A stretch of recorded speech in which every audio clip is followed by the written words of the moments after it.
And we're back to learning Photoshop in here, day 207. Let me show you the Artboard tool. You can find it right here where the move tool is. Right click on it. V is the short key. It's a simple tool. Most people don't use it though. Pretty sure that most people don't even know that it exists. The use cases are somewhat limited, but you can use that to create, for example, mood boards or kind of like a short presentation in Photoshop. And when you create an icon set, any set of design or photos, just activate it, left click drag, and you can create an artboard from scratch. You can adjust the size right here. And you can also pick specific predefined sizes right there. Keep in mind when you overlap with your image or whatever it is that you've got on your canvas, you can see that here it's going to directly include it.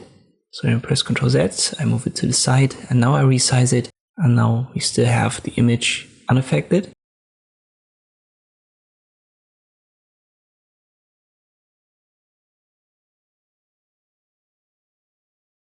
As I've said, custom sizes can be set here. And there's a color swatch and a drop down for the background color. Next options are for orientation. So you can flip that from horizontal to vertical. And then there's a new artboard icon. You can also click on these plus circles that are positioned outside on every side of the artboard. Once again, be careful here when you create a new one that overlaps with, in my case, the image.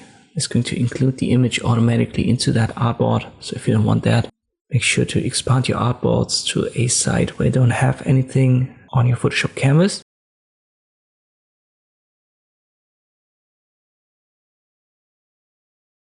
If you want to select your artboards, the easiest way is to just do it right here in the layers menu.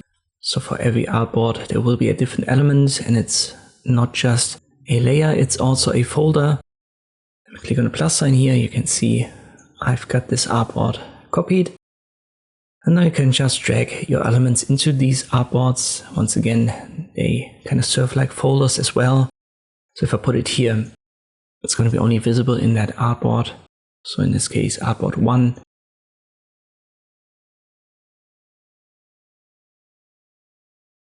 But drag it from artboard 1 to artboard 4, will only be visible in artboard 4. Once again, you can find it here, short key V, and this I can use the artboard tool in Photoshop. Hope this video was helpful, thank you for watching, and I'll see you next time.